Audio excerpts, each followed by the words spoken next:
Suaranya, Maaf, suaranya kurang, suaranya kecil. masa suaranya Ah, kecil? ini oke, oke, ini oke. Iya, iya. Mbak, apa Ah, kabar? sehat. Sekarang kalau kalau dulu kalau tanya orang apa kabar sehat, jawabannya tuh ini apa namanya basa-basi. Kalau sekarang apa kabar sehat, alhamdulillah. Mesti begitu, betul. Aduh, seneng. eh Mbak, Apa kabar? saya ini, Sehat, Pak? oh, baik, baik. Baik dan sehat. Nah, itu penting itu sehat tuh. Saya offkan dulu komentarnya biar wajahnya Mbak Nei bisa kelihatan full gitu ya. Kalau nggak kan nggak lucu. Saya mulai lihat ini kok Ini wajahnya, iya ada perubahan. Yang pertama perubahan daripada rambut, warnanya sudah rambutnya beda. nggak bisa dicet. Ah, Selama karantina nggak bisa ke salon. Jadi rambutnya gondrong dan rambutnya jadi warnanya kembali lagi ke warna normal. lihat kok mulai agak sedikit tirus ya. Pipinya tinggi dan kurus. Oh ya, mungkin ya ya Iya, bisa iya ya. bisa ya, Mungkin ya. karena ada faktor karena puasa juga begitu. Puasa sama mungkin ada faktor males makan, Pak. Kalau saya teman-teman saya semuanya bilangnya selama karantina itu mereka pada pada makan terus kerjaannya. Saya enggak. Saya kebalikannya. Saya malah jadi males makan karena parno sama Maksud, makanannya. oh, Eh, jadi apa ya? Karena prosesnya kalau buat saya sekarang jadi lebih ribet. Jadi kayak kalau dulu makan kayaknya tinggal makan ada makanan udah lihat makanan buka langsung makan gitu. Sekarang tuh udah harus kayak make sure tempatnya bersih, makanannya dipanasin dulu berapa derajat Celcius, terus kemudian jadi susah kalau misalnya makanannya segar-segar. Aduh kalau buah gimana sih dia nular nggak apalah ya udah ribet sendiri. Jadi udah deh males jadinya makan.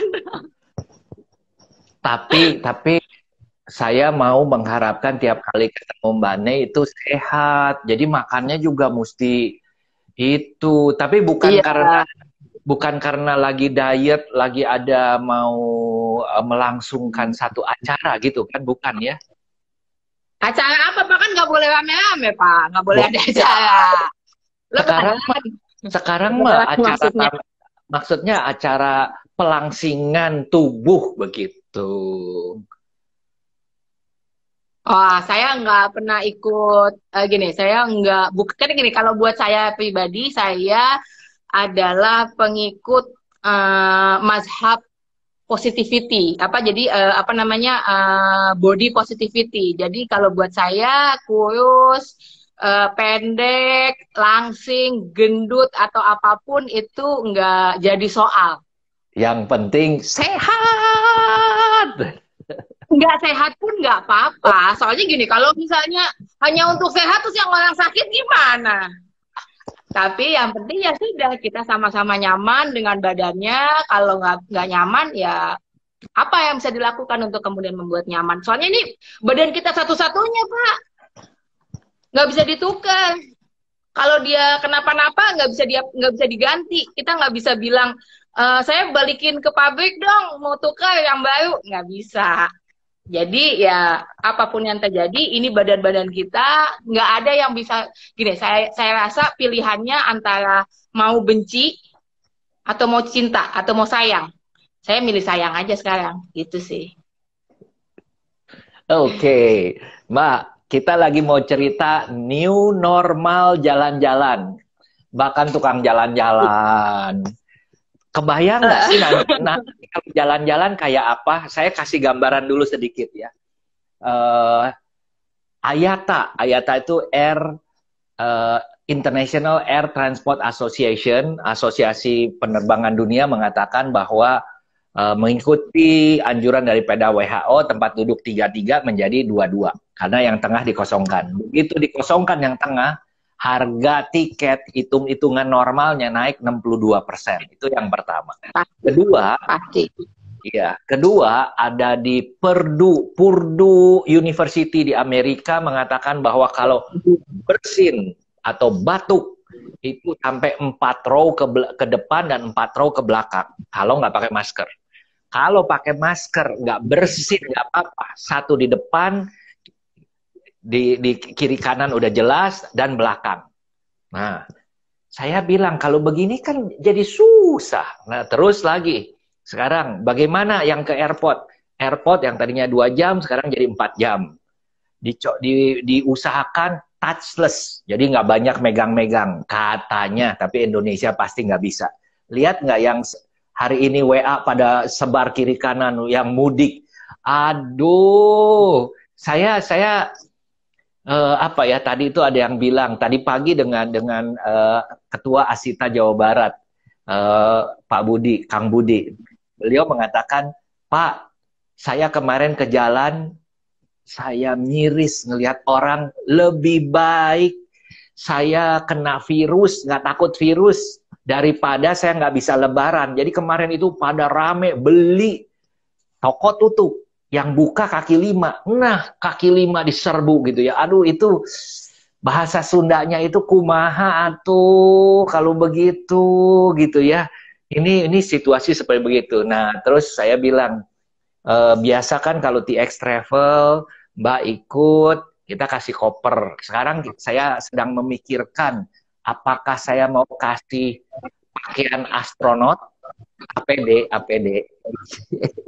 Jadi orang ikut tuh dikasih APD, rapid test, masker pakai nama masing-masing. Nih gitu ya, Anton gitu ya, wah, biar gak pahili gitu kan. Tapi bakalan check in di rapid test dulu gitu kan, boleh naik apa enggak. Udah riweuh, itu baru dari Indonesianya. Begitu turun ke Singapura aja, udah susah lagi. Apalagi kayak Mbak Nay kemarin ke Nepal, kemana, ke Ladakh, kemana jalan, jalan yang susah-susah. Aduh, saya nggak kebayang. Coba kira-kira Mbak Nay kira-kira udah ngebayangin belum kalau new travel itu bakalan kayak gimana? Aduh, bakalan kayak gimana? Susah banget Pak bayanginnya. Saya tuh ini, tahu nggak Pak? Selama 2 bulan ini ada di dalam rumah, karena saya di dalam rumah terus, benar-benar literally di dalam rumah, bahkan keluar rumah pun enggak gitu. Karena saya ada ibu masuk usia rentan, harus dijaga gitu kan. Jadi saya tiap kali mau keluar rumah bawaannya inget ibu, nggak berani keluar gitu. Nah, saya tuh baru sadar gitu. Pertanyaan yang paling saya kangenin ternyata selama saya karantina itu adalah pertanyaan begini. Kok tumben di rumah aja? Karena selama ini jarang banget ada di rumah gitu. Jadi ketika ada yang nggak nanya gitu, kok aneh banget ya gitu. Nah, tapi saya tuh saking apa ya, saking kangennya keluar gitu, sampai tiap kali pada saat bengong sedikit pasti bawaannya tuh kebayang-bayang tempat yang pernah saya datangin. Entah itu tiba-tiba ya kebayang pas di Jepang lah, atau di Bangkok lah, atau di Korea Utara lah, atau dimanapun gitu. Selalu yang muncul bayangannya itu. Saking segitu pengennya. Tapi at the same time saya juga menyadari bahwa kita semua pasti lagi ngomongin itu ya, the new normal. Ini normal yang baru. Tapi kan sebenarnya gini, apa namanya, omongan soal new normal ini bukan sesuatu yang baru sebenarnya. Jadi bukan dia muncul ujuk-ujuk karena pandemi. Dia nih udah lama gitu. Pembicaraannya sebenarnya udah lama gitu. Nah, ini juga yang sebenarnya terjadi gitu. Pada kondisi kita hari ini gitu. Entah apapun itu, entah misalnya industri pariwisata atau travel ya. Travel bureau yang kemudian misalnya mengalami berbagai macam masalah kayak kemudian anjlok dan segala macam gitu. Itu sebenarnya tidak hanya terjadi pada saat pandemi. Jadi gini, kalau kita bilang bahwa ini gara-gara pandemi nih, bohong. dia memang menyumbang besar sekali persentasenya, tapi kan itu semua sudah ada sebelumnya. Yang sebenarnya dilakukan oleh yang saya sadari adalah situasi pandemi yang kita alami hari ini itu tidak memberikan problem yang baru, tapi dia mengemphasize problem-problem yang sebenarnya sudah kita punya sebelum-sebelumnya. Dan mungkin selama ini kita nggak mau lihat, atau selama ini kita denial, atau selama ini kita lari, atau selama ini kita pura-pura nggak ada apa-apa kok gitu. Pada saat pandemi itu di apa namanya, kayak dikasih nih, lihat nih, lo masih mau lari, nggak bisa. Jadi kemarin saya sempat ngobrol sama Prof. Renald Kasali gitu ya, yang banyak ngomongin soal apa namanya, disrupsi. Disrupsi industri pariwisata kan udah lama. Jadi bukan cuma hari ini aja, cuma gara-gara pandemi. Tapi kemudian akhirnya kita mau nggak mau hari ini nggak bisa lari. Dan apa ya, kalau saya rasa ya jalannya ya kita harus nerima bahwa memang ada disrupsi besar, bahwa ya ini ada beberapa orang yang ngomong ke saya, aku tuh benci banget dengar kata-kata new normal. Ya enggak lah, masa mau dibikin new normal? Siapa yang mau hidup kayak gini? Yang nggak mau lah, maunya balik ke yang lama. Tapi jangan lupa, kondisi yang lama itu adalah kondisi yang membawa kita kepada problem hari ini. Pertanyaannya, kita mau balik ke normal yang lama atau enggak? Kalau saya enggak. Kita memang harus menemukan bentuk-bentuk baru kemudian gitu. Kita memang harus mengakui ada disrupsi besar-besaran. Bukan hanya kalau kemarin-kemarin hanya persoalan disrupsi pada persoalan teknologi ya, kemudian gitu. Pada persoalan segala sesuatu menjadi digitize, atau segala sesuatu menjadi kemudian apa ya istilahnya, online, menjadi virtual misalnya. Sekarang lebih dari itu gitu, bahwa kemudian banyak yang perlu kita ngehkan gitu, bahwa ada hal-hal lain, ada disrupsi lain, kesehatan misalnya. Bayangin gitu, ada satu apa, dia juga bukan makhluk hidup ya, virus ini kan bukan makhluk hidup yang bahkan kita nggak bisa lihat, itu mampu bikin hidup kita langsung berubah. Nah, saya rasa ini sekarang momen yang bagus banget buat kita semua untuk kemudian evaluasi sih, evaluasi gedean gitu terhadap normal-normal kita kemarin, terus berusaha menemukan bentuk-bentuk baru gitu. Bentuk baru ketika kita bilang ya udah, dunia traveling kok jadi sulit gitu ya. Ya kita memang harus mulai brainstorm ide, harus mulai apa ya? Ini daya kreatif kita harus mulai dipush gila-gilaan untuk ketika kita masih saya cinta sekali pada traveling gitu, sehingga saya nggak tahu deh, saya nggak mungkin berhenti dari traveling, jelas itu nggak mungkin. Dan saya rasa itu bukan sesuatu yang bijak kalau buat saya gitu, karena kita memang butuh untuk kemudian saling kesana kemari dan segala macam, ada kebutuhan yang besar. Tapi kemudian kita juga perlu lihat bahwa dampaknya yang kemarin-kemarin juga gede banget gitu. Yang saya apa ya, karena saya gini, selain traveler, saya juga aktivis gitu. Dan saya jujur aja, saya sendiri melihat banyak dampak buruk dari traveling, dari industri pariwisata yang nggak kekontrol. Nah, sekarang kita kemudian bisa lihat bahwa dampaknya itu di depan mata, dalam artian gini. Saya rasa hari ini COVID itu menjadi pandemi, itu kan juga salah satunya karena dampak Traveling. pariwisata gitu. Jadi ya kita memang sudah saat ini kita udah harus mulai, dan saya rasa sih Pak, nggak bisa kita ngobrol sekarang hanya misalnya gini, oh ya udah kita ngobrol sebagai sesama traveler atau sesama industri pariwisata, nggak bisa. Ini benar-benar sesuatu yang menurut saya lintas sektor. Dunia yang baru ini, kita nanti akan masuk di dunia yang baru. Moga-moga beneran Pak. Jadi saya agak pesimis juga sih ngelihat gambar hari ini ketika semua orang mudik itu, atau nggak usah jauh-jauh. Saya langsung benar-benar mencelos hatinya begitu lihat segerombolan orang datang ngelayat restoran yang meninggal kemarin itu loh Pak. Kan ada restoran tuh yang meninggal. Terus semua orang datang ngelayat. Kayak penting banget gitu meresikokan hidupnya hanya untuk, atau hidupnya orang lain hanya untuk ngelayat restoran yang meninggal gitu. Kan kesel gitu. Nah, pada beberapa titik kalau saya lihat kondisi di Indonesia, saya lihat kondisi di di Amerika misalnya gitu. Saya agak pesimis sih bahwa kita akan mencapai new normal gitu. Tapi ya tapi saya rasa kita tetap perlu kampanyein bahwa kita memang butuh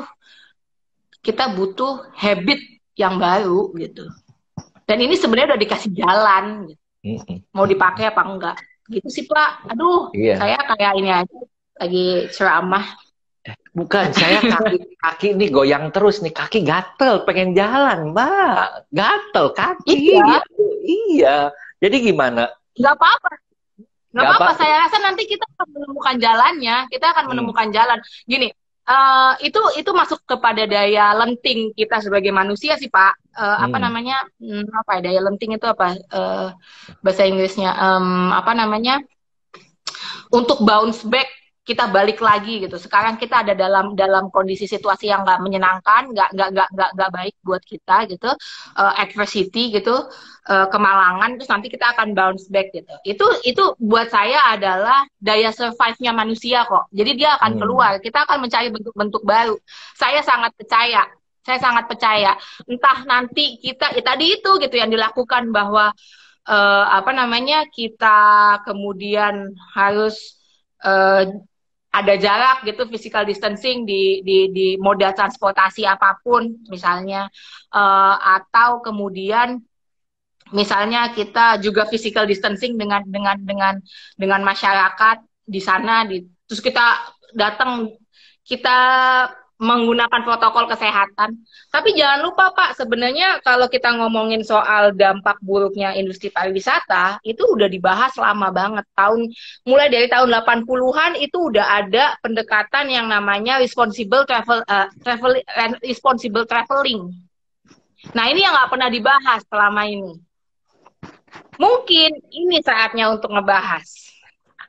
Supaya nggak ada dampak buruk lagi, supaya di kemudian hari nggak ada dampak buruk, bukan hanya misalnya jejak karbon yang tinggi atau kerusakan lingkungan atau kerusakan sosial karena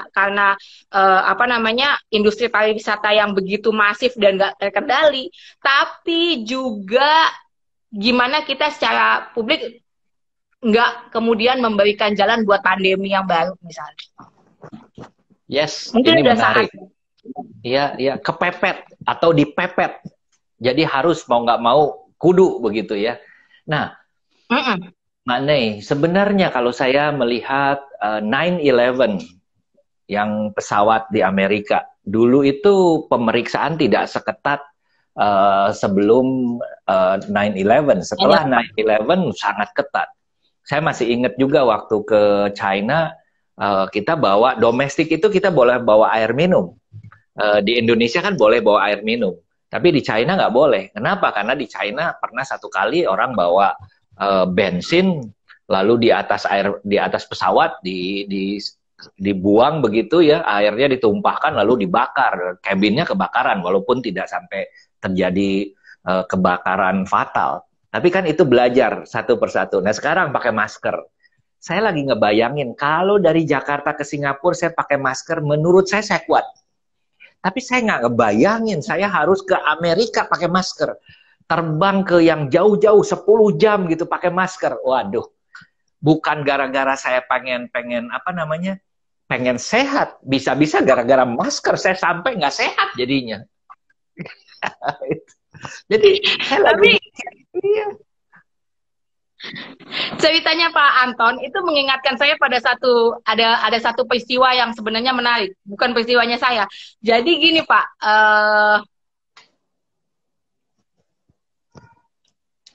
pakai masker ke Amerika.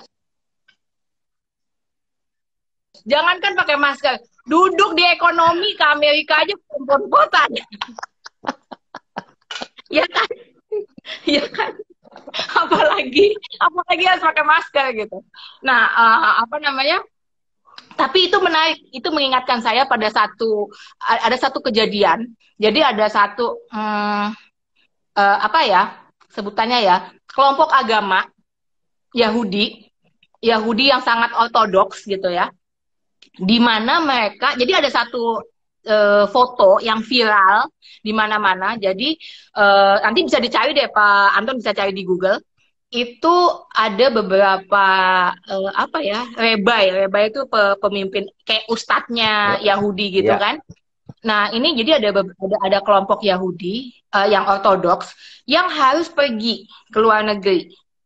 Sementara mereka itu tidak boleh melewati kuburan. Jadi apa yang mereka lakukan? Pernah lihat kan? Apa yang mereka lakukan? Kemudian mereka pakai kantong plastik kresek untuk kemudian dilibet gitu. Jadi mereka nggak lihat apa-apa. Maksud saya adalah manusia akan selalu menemukan jalannya, Pak. Selalu ada jalan untuk situasi kita, apapun kondisi kita, kalau kita mau cari jalan sekreatif mungkin. Jadi saya pikir ini juga salah satu hal yang penting nih Pak nih untuk kurikulum pendidikan Indonesia nih sekarang, yaitu nggak lagi ngomongin soal hal-hal yang sebenarnya ngawang-ngawang nggak jelas gitu, tapi lebih banyak ngomongin hal kayak gini nih, gimana cara memicu kreativitas. Karena memicu kreativitas itu sebenarnya mencari solusi gitu dari problem-problem yang ada. Ini daya survive manusia. Jadi itu skill yang penting banget gitu untuk ada gitu di manusia gitu. Oke, Mbak Nei, saya memperkirakan saya sudah cukup ada selama 5 minggu ini ada 130-an orang yang saya ajak live show seperti begini, live IG begini ya. Hari ini ada 8 saya punya acara gitu. Kelihatannya gila gitu. Tapi saya merasa enjoy. Kenapa? Saya berusaha untuk secepat mungkin, sebanyak mungkin menyerap ilmu, menyerap data, menyerap aura semangat, dan saya pengen tahu apa sih gitu ya. Dan sekarang itu mengkerucut beberapa hal. Yang pertama adalah kalau travel buka, yang akan buka duluan, yang akan jalan duluan mungkin sampai 3 bulan sampai 6 bulan pertama adalah domestik. Jadi Mbak Nei, tolong nanti kalau berimajinasi, mimpi, pengen jalan-jalan, jangan mimpi jalan-jalan ke luar negeri dulu gitu ya. Belum tentu luar negerinya mau nerima kita gitu, karena kita dari zona merah gitu ya. Nah, pertanyaan saya, kalau udah buka, Mbak Nei mau jalan-jalan domestik kemana sih? Apa Pak? Tadi putus Pak. Tadi nge-feed. Ya, mau jalan-jalan domestik kemana Mbak Nei? Yang pertama kali. Iya, harus domestik. Iya, harus dituju. Pengen kemana? Yang pasti pertama saya mau ke makamnya Bapak. Ke makamnya Bapak saya. Itu dulu. Karena saat ini nggak bisa ke situ. Kemarin juga apa namanya, baru beberapa hari yang lalu ada 100 harinya om saya gitu kan, jadi sekalian lah. Pengennya sih itu, pengennya.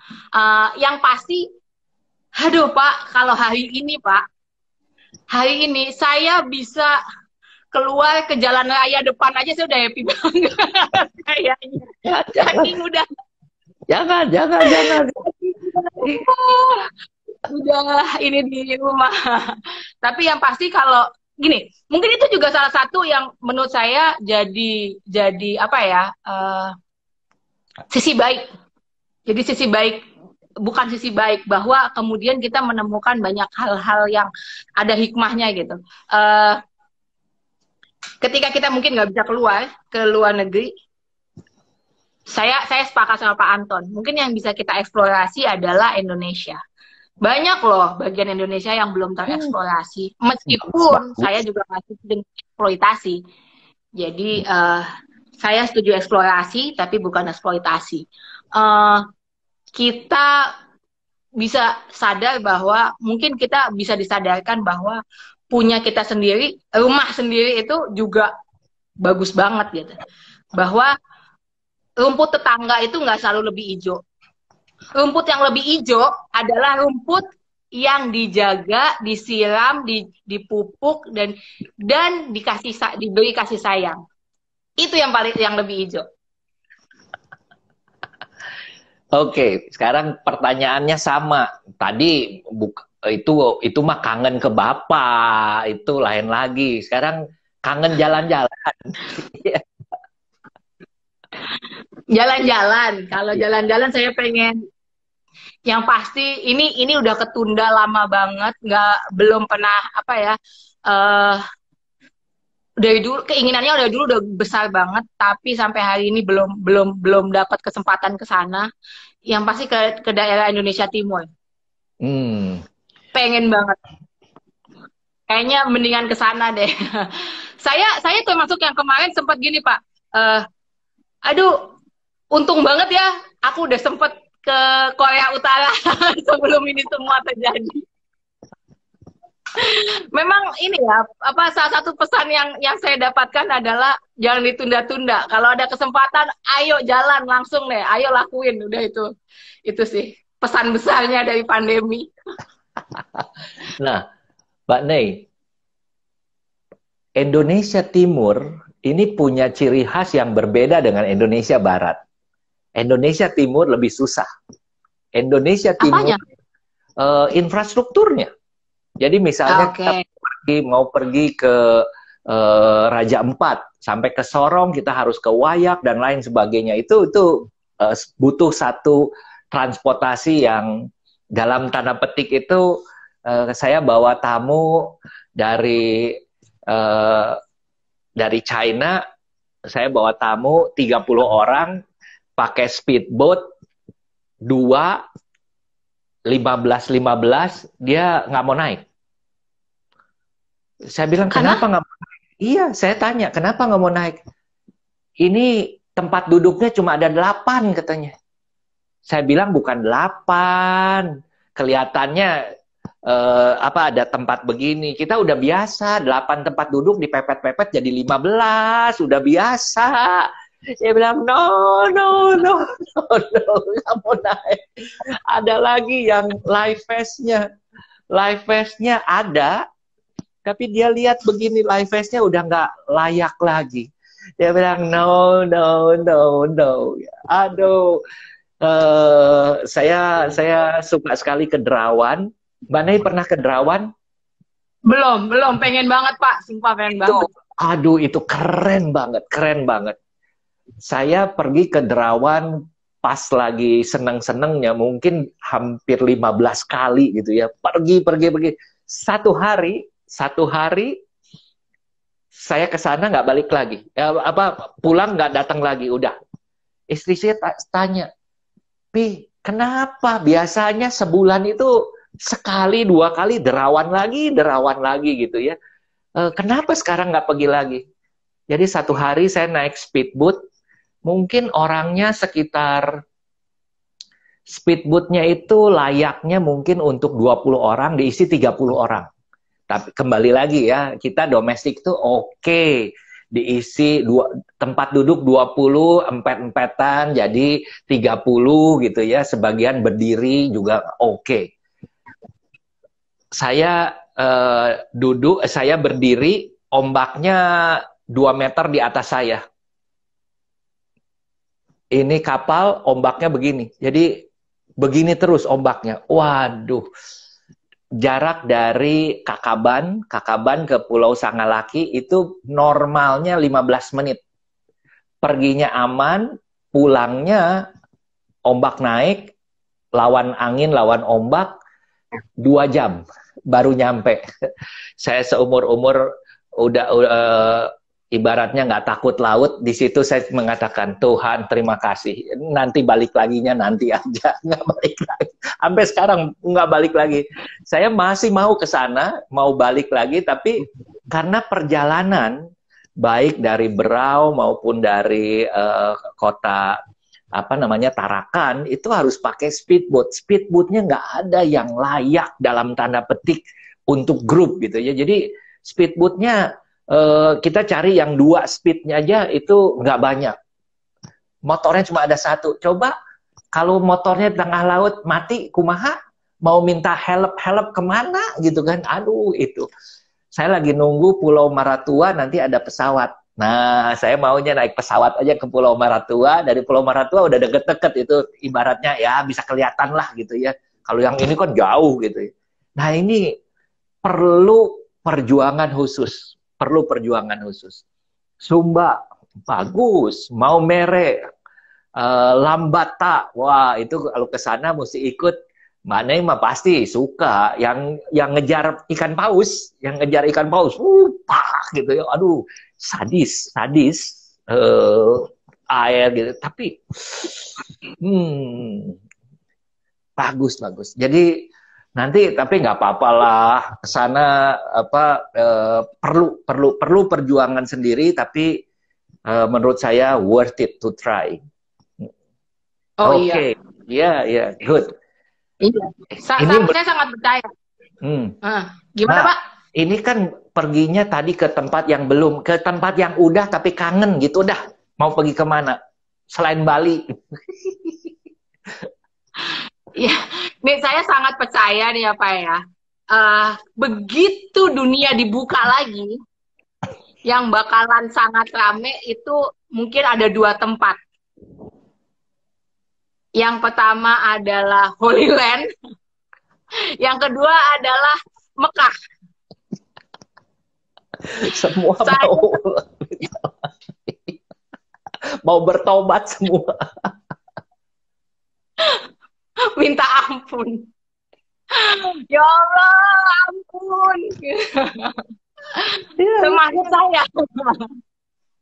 Termasuk saya. Salah satunya waktu kemarin dipikir-pikir, mana pertama kali yang mau saya datengin? Saya mau umroh kayaknya. Tapi saya mau umroh.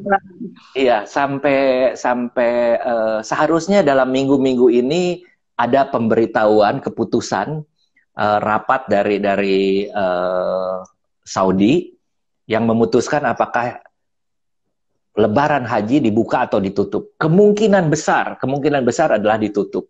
Dan karena resikonya terlalu tinggi gitu ya. Mereka sih dari negara-negara tertentu itu menerima, tapi dari Indonesia kemungkinan besar kita kan lagi rame-ramenya begini, mungkin enggak. Umroh pun ada yang mungkin baru mulainya Indonesia, baru umroh ke sana mungkin di atas bulan 10 itu kalau paling cepat. Tapi kembali lagi, ini adalah satu yang wajar gitu ya. Kita kalau kayak begini, Mbak Nei, saya itu karena biasa kalau saya kalau di normal itu jarang di rumah gitu ya. Istri saya juga bawa tur, seneng jalan gitu ya. Terutama kalau istri saya nggak ada, saya memanfaatkan untuk keliling lebih sering lagi. Sekarang istri saya di rumah, ini minggu ke-6 saya di rumah. Tadi yang Mbak Neng ngomong, saya minta ampun tiap hari bangun jam 4 khusus untuk berdoa. Khusus untuk berdoa. Kita berdoa bersama gitu ya. Ini sudah lama tidak kita lakukan. Kalau biasa itu kan menganggapnya, ya Tuhan terima kasih, puji syukur gitu ya. Udah, kalau ini udah sampai minta ampun, Tuhan cabut ini gitu ya. Aduh, ini luar biasa. Tapi saya setuju. Mbak, ini lagi ngomong apa namanya, lagi bulan puasa gitu ya. Tapi kan hubungannya pasti kita pengen kalau keluar itu akan ada perubahan physical distancing di restoran. Di Cina sana mereka itu sudah melakukan yang namanya physical distancing, 4 meja dipakai cuma 2 gitu ya. 2 hari yang lalu saya berbicara dengan Pak Calvin, dia owner Gado-Gado Boplo. Dia punya restoran cuma 2 yang ditutup, selebihnya adalah dia buka tapi semua delivery. Tapi dia bercerita, di satu supermarket dia ada food court-nya, dia melihat rame. Dia bilang, saya sampai masuk, beli secepatnya, pulang secepatnya. Kenapa? Takut. Karena dia juga ada orang tua, mamanya tinggal sama dia gitu kan. Jadi dia yang pikirin takutnya bukan buat dianya, buat mama gitu kan. Itu sama kayak Mbak Ne juga kan, mau keluar rumah aja, mau keluar pintu aja ada alarmnya di otak gitu. Gitu kan. Iya. Nah, kalau nanti udah selesai, berani keluar lagi? Atau akan lebih menjaga jarak? Iya, ya itu tergantung. Gini, manusia itu emang ini ya, apa ya? Manusia itu kalau apa ya? Ada satu istilah tuh kalau di dalam bahasa Jawa itu ada yang namanya kapok lombok. Kapok lombok itu adalah kita kapok makan cabai karena kepedesan. Pada saat kepedesan kita bilang, aku nggak mau lagi, ampun, nggak lagi. Besok begitu lihat cabai dia makan lagi. Gitu. Nah, manusia itu kayak gitu tuh. Nah, makanya ini nanti saya rasa ya balik pada kesadaran manusia gitu. Akankah itu nanti perubahannya menjadi sesuatu yang sangat yang sustainable gitu, atau jadi cuman sebulan 2 bulan habis itu, atau jangan-jangan malah nggak ada ini sama sekali gitu. Begitu dibuka langsung ambrol, langsung bebas gitu. Bisa jadi kita harus bersiap kayak gitu, karena ya namanya juga manusia gitu ya. Tapi kalau saya sendiri bener-bener apa ya, udah ngerasain yang namanya, karena gini, kalau buat saya yang diubah itu bukan hanya oleh si virus ini. Yang diubah tuh bukan cuman habit kita aja, tapi juga semua sudut pandang kita, apa segala macam itu berubah. Yang kita hadepin itu kemudian kalau kita lihat tingkat hierarkinya Maslow, kebutuhan hidup gitu. Kita kan selama ini, apalagi di dunia yang kita udah 21st century gitu, kita berasa kita ada di tataran paling atas tuh. Kebutuhannya udah kebutuhan kayak kebutuhan ekspresi lah, apalah segala macam. Ini sama virus kita disuruh balik lagi ke kebutuhan pertama, hidup. Udah hidup itu doang.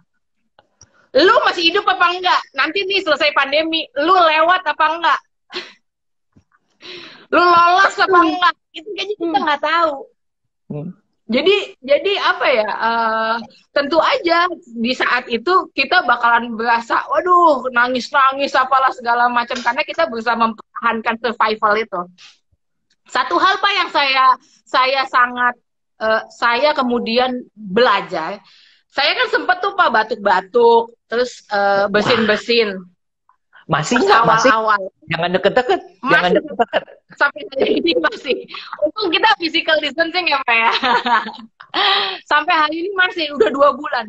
Tapi pada saat awal itu saya batuk-batuk dan bersin-bersin, itu kan langsung saya nggak boleh ketemu ibu, nggak boleh deket-deket ibu gitu kan. Tiap hari bawaannya langsung kepikiran, wah saya kena nih. Waduh, udahlah ketularan nih. Ah, udah habis nih hidup saya nih. Gitu. Apalagi tiap hari tuh baca berita-berita soal COVID kan waktu awal-awal. Wah, udah langsung psikosomatis. Waduh, saya demam. Aduh, gimana ini? Apa segala macam. Padahal pas dicek normal-normal aja gitu. Nah, pada saat itu saya apa namanya?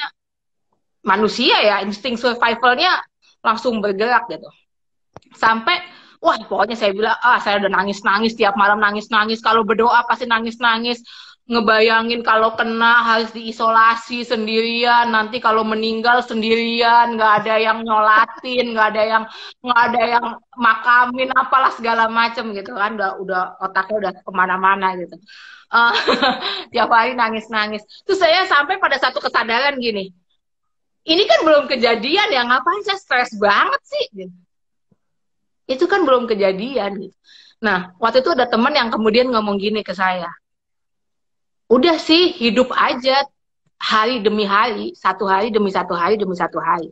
Toh ada nggak ada virus, kita hidupnya juga satu hari demi satu hari. Kita saat ini nih suka banget berpikir bahwa oh kita sekarang saat ini ada dalam dunia yang tidak menentu, uncertain. Emangnya pas nggak ada corona hidup kita certain? Hidupnya nggak pernah certain. Itu cuma ilusi aja. Itu cuma ilusi aja. Saya rasa kalau kesadaran bahwa hidup itu memang nggak pernah certain, itu tetap ada pasca pandemi, ya maka kita akan berubah. Maka trauma itu kemudian akan mengubah kita. Tapi kalau enggak ya mungkin kita akan, kadang-kadang manusia emang suka harus kejedot dulu untuk, mungkin nanti akan ada adegan-adegan kejedot-kejedot lainnya, Pak. Saya sangat yakin. Nah, ada dua teori yang mengatakan. Satu teori mengatakan kalau kita melakukan hal yang sama selama 21 hari berturut-turut selama 3 minggu. Satu lagi ada teori yang mengatakan selama 2 bulan melakukan hal yang sama berturut-turut. Ini udah sama nih, tinggal di rumah. Mbak Nei, saya minggu pertama saking stres, nggak tahu, hampir tidak pernah dalam situasi tinggal di rumah sebegitu lamanya. Baru minggu pertama, ya saya hitung ubin, hitung atas nggak bisa dihitung gitu ya. Apa yang bisa saya hitung? Hanya cuma memastikan bahwa otak ini jalan gitu ya. Mau ngomong ke siapa, mau ngomong apa gitu ya. Terus saya lihat TV, stres lihat TV. Karena terpapar ini, meninggal ini, aduh gitu ya. Nah, katanya kalau udah 3 minggu melakukan hal yang sama, lalu atau 2 bulan melakukan hal yang sama, setelah itu menjadi kebiasaan.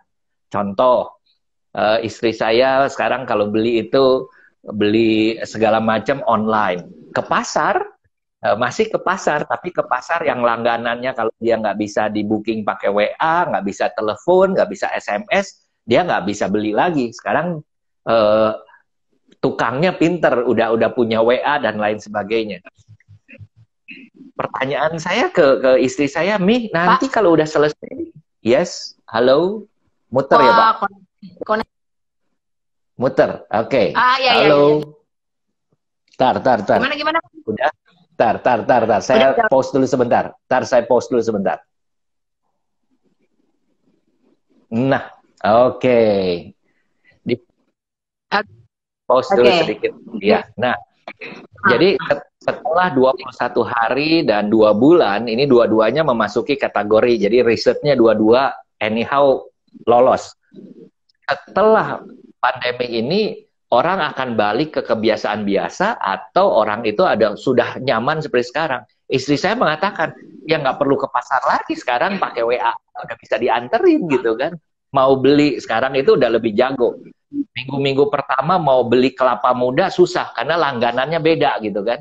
Kalau sekarang udah bisa. Yang disuruh siapa, semua tukang dagang itu ngumpulin ke dia. Dibayarnya gimana? Jadi mereka juga pinter juga. Ini yang namanya adaptasi. Jadi misalnya ada 10 tukang dagang, istri saya biasa langganan dengan si A, beli ke 5 yang lain, suruh kumpulin ke si A bawa ke rumah saya, bayar satu-satu, dia kita kasih tipping gitu ya, karena nganterin gitu ya, dia juga seneng gitu kan. Nanti si B dibawa kemana gitu ya. Makin lama saya melihat it's work well. Ini adaptasinya.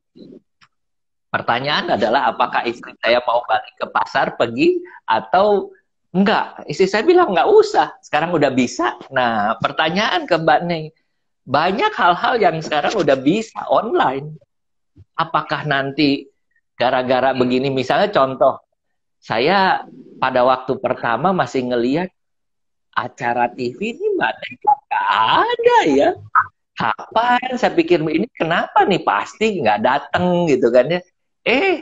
Siaran kemudian saya lihat udah ada muncul di TV gitu kan, walaupun itu saya nggak tahu pakai Zoom apa pakai apa, pokoknya udah bisa aja kan.